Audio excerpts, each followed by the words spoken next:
Bienvenue chez Ambassa. Aujourd'hui en méthode douce, je vais vous présenter la cafetière piston. Et pour ce faire, je vais utiliser la marque Bodum pour cette présentation. Sachez qu'il existe 3 modèles différents.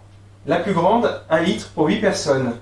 Puis après vous avez la 4 personnes pour 1 demi-litre. Et puis 3 personnes, 35 centilitres. Il faut à peu près 7 grammes par personne. Donc pour cette démonstration, nous allons utiliser la petite. Donc 3 fois 7 grammes. Pour cette préparation, nous allons utiliser le café Guidami d'Éthiopie. Vous le connaissez bien puisque la maison Ambassa était importatrice de ce café. Il est issu de caféiers bio, sauvages, de vieilles variétés. Et ses particularités sont ses petites notes de fruits secs. Comme j'ai l'habitude de le répéter, n'hésitez pas à moudre votre café au dernier moment de façon à avoir le plus de saveur possible dans votre préparation.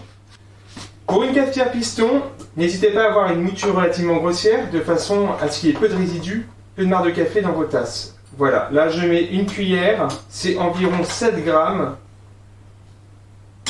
Hop, la deuxième et la troisième.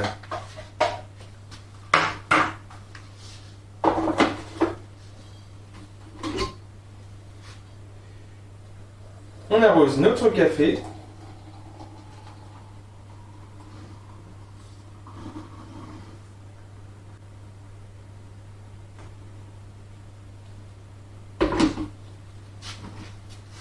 Et nous le laissons infuser pendant 3 minutes.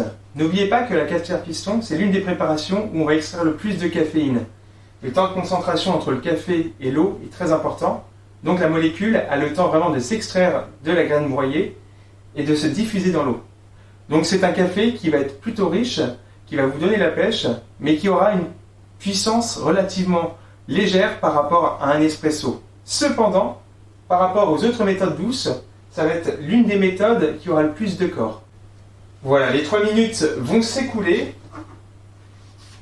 et nous sommes prêts à casser la croûte. C'est comme ça qu'on fait sédimenter le reste du café qui est à la surface et ça va nous faciliter le pressage pour pouvoir séparer le café du marc. Vous avez un sens ici et ici, une ouverture. Je vous conseille de mettre l'ouverture vers la anse de façon à ce que lorsque vous pressez, le café ne remonte pas et ne déborde pas. Une fois que vous avez bien pressé, vous remettez au bon endroit et vous n'avez plus qu'à servir.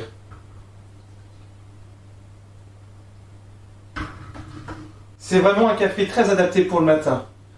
Une petite chose, lorsque vous avez votre marc, rien ne vous empêche de le garder et de le mettre au compost, ou sinon vous passez tout simplement le robinet dessus et ça va s'écouler sans souci. Si vous avez des questions, n'hésitez pas à nous joindre soit sur notre boutique ambassa.fr ou directement à la brûlerie de Melun. À bientôt.